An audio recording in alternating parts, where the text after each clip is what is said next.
common issue across industries is where when companies need to replace large motors which were purchased or installed 20 or 30 years ago, they often find new replacement motor frame sizes that are smaller and don't fit. So I was wondering if you could just talk to me on this challenge and sort of just give me a little bit more background on this issue and sort of what your experiences in this regard have been. Typically, what happened, most of the industries were designed and manufactured, built, etc. 20, 30 years ago, and in those days, technology wasn't as advanced as it is today.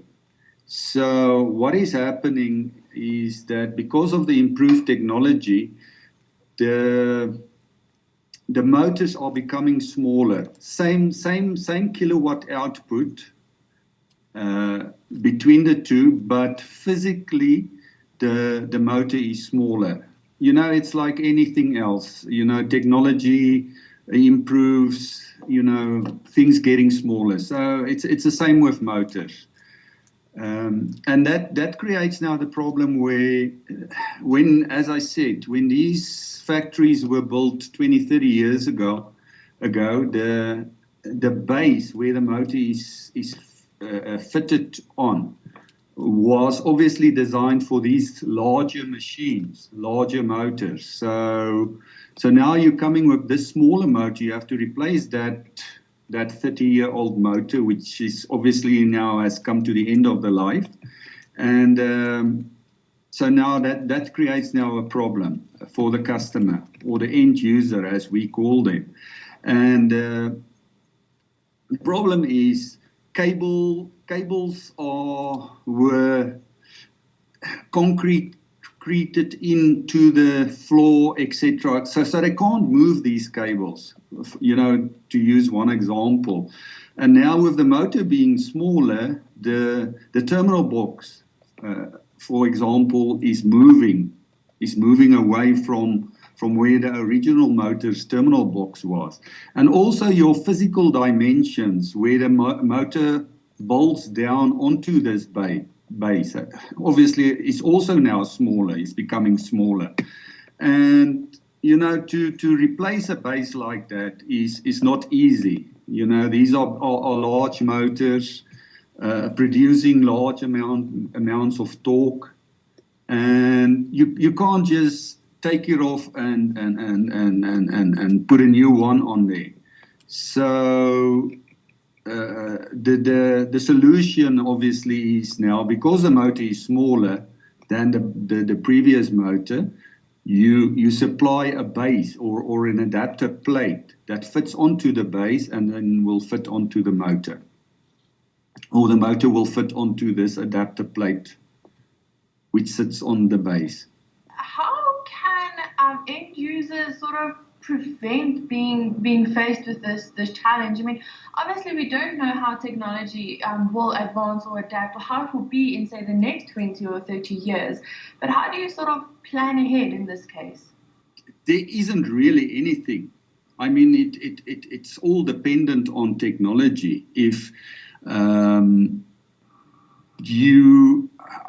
for instance, there are talks of new types of motors which will be much smaller than the current ones. But I mean, that technology hasn't been developed fully yet.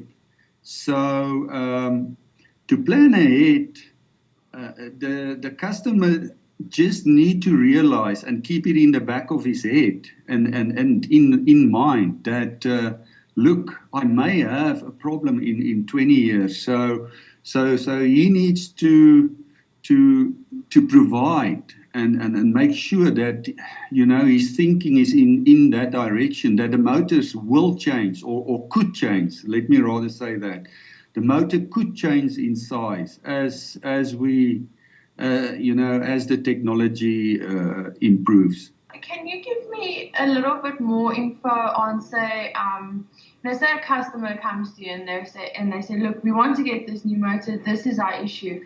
How do you go about helping them rectify the problem? You need to go. You need to go to site and do an assessment. That's the first. That's the first and foremost what you should do. You go. You have a look. You will find. You will find maybe that there's a space constraint here or there, somewhere where the motor is fitted. So you need to take into consideration all of those factors, and then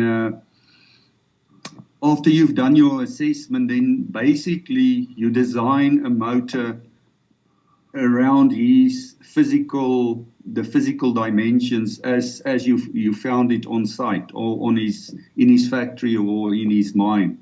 I mean, we've spoken about the solution and the issues that it resolves when customers approach Zest. But generally speaking, how is it of benefit to the South African mining market in particular? I mean, how does the mining industry end users stand to benefit from Zest's offering? Firstly, as we said, it's a huge financial benefit to the customer. As we've explained, to try and change the base is going to amount to enormous amounts of money. So, and then of course the second point is with the base manufactured by WEG, you also the warranty of the motor. You don't jeopardize the warranty of the motor. The reason why I'm saying that is you may found that a customer is trying to he receives the motor and now he realizes, oh, there's a problem here. I can't fit it on my base. So what now? So he goes and he tries to sort of a Heath Robinson method and to modify the motor and make it fit onto his base, which will obviously jeopardize the warranty of the motor.